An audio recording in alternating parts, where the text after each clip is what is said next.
Good morning, everybody. Good morning. As you see, I'm in my car this morning, but just want to say real quick, I just wanted to come on because, as you see, we're talking about children, our children. Our children can make us, sometimes break us. And I can truly say I know what it feels like to be broken by stepkids and to be broken by your biological children. And it's not easy. It's like in your mind, you're like, where did I go wrong? What did I do wrong? But if you're training them in the way that they should go according to the word of the Lord, as I speak to you, I speak to myself. We are not going wrong. When you are training them the way that they should go, whether they act like they don't want to listen to it now, one day they will have to listen.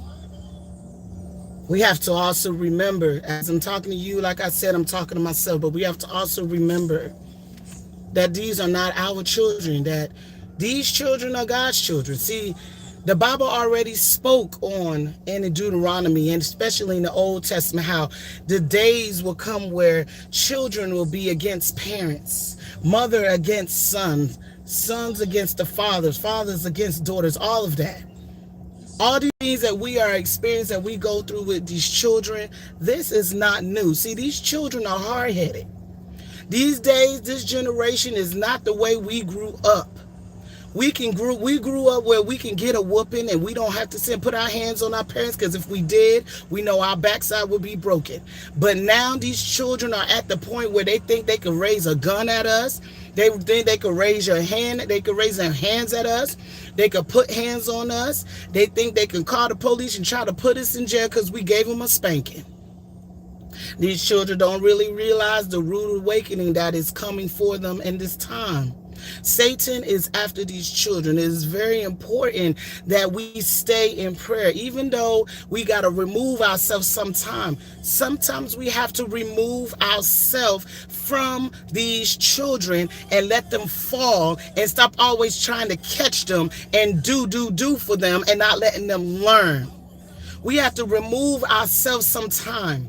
And a lot of times, especially as they become young adults and grown people, when we remove ourselves, let God teach these kids how he needs to teach them. Because these kids don't want to learn from us like they're supposed to learn from us.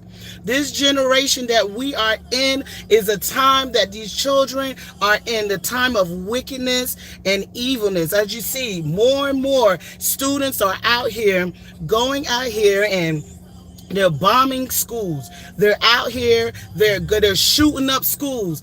And as I said, I look on my emails I get, and I see on news where you got grandchildren shooting the grandparents because the grandparent took a phone away. Let me tell you guys something. We don't need to be afraid of these children. These are our children. We need to let them know, we the parents. If you that parent that you like, well, I'm going to let Jimmy do what Jimmy want to do. We don't let these kids come in our home and rule our houses. They want to be grown and they want to say they're 18 and all of this and that. Because, see, I'm experiencing that now. And I will gladly put you on the street and let you see what 18 feels like. We have to let these kids just go on sometimes. Sometimes trying to help them is hurting them. Sometimes when you just say, look, I'm going to have to let you go because this is my house, number one. So if you feel you're a grown person, then go ahead, go pay some bills, go get you a place, go get you a car, because I don't have to do for you. We choose to help our kids because we choose to, as a parent, to make sure they succeed, to make sure they're doing well in life.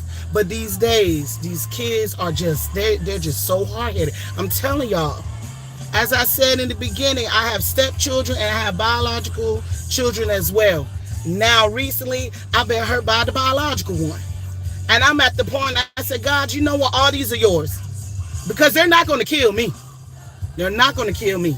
I'm going to stand strong. I'm going to stand strong in God. And you as a parent, stand strong in God. I'm here to remind you, if you are doing right and you're raising your child in the best way you can and they're disrespecting you, you let them go.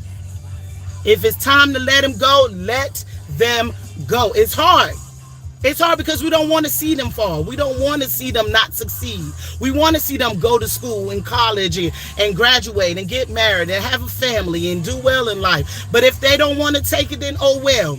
These children believe in once they hit 1-8, once they hit, they ain't even 21 no more. They just feel I can't wait to 18 so I can get up out my parents' house. Guess what? The same way you children can't wait to 18 is the same way parents can't wait till you're 18. So you can go ahead out there and experience life for yourself. Because nowadays life ain't easy.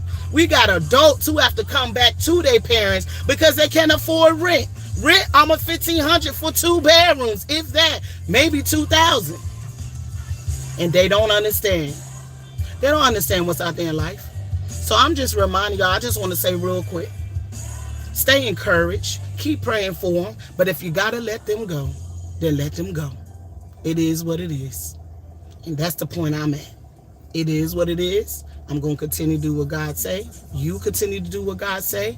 And if they at that point in age, you can let them on out, then let them on out. These children have got to learn how to be obedient. And they have to learn that when they live in your house, that's your rules. You don't let them rule your house. That's your house. They want their house, then they need to get on out and get their own house.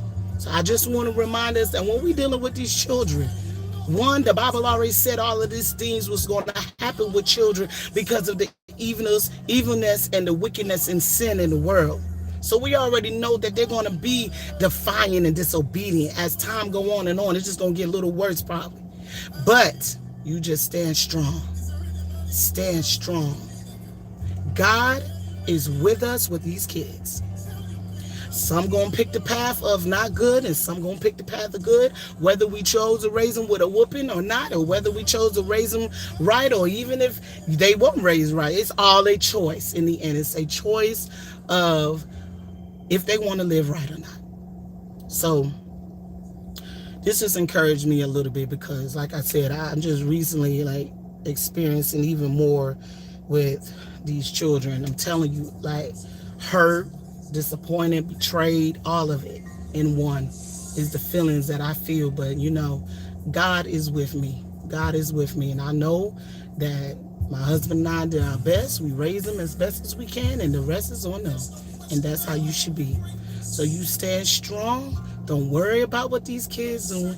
And as I tell you, I had to tell myself, and I'm at that point. Sometimes you got to cut them off and let them go out there and fall so they can see truly all that we do for them. Because in the end, they got to learn how to appreciate you. You got to appreciate you. But don't let them rule over you, and don't them rule over your house. In Jesus' name, be blessed. You guys have a great day, great week. And I will be back on Wednesday. We should do Worship Wednesday. Again, and I'm Pastor Smith or Evangelist Smith with Walk by Faith International Ministry. You guys be blessed and have a great day. Thank you for coming on.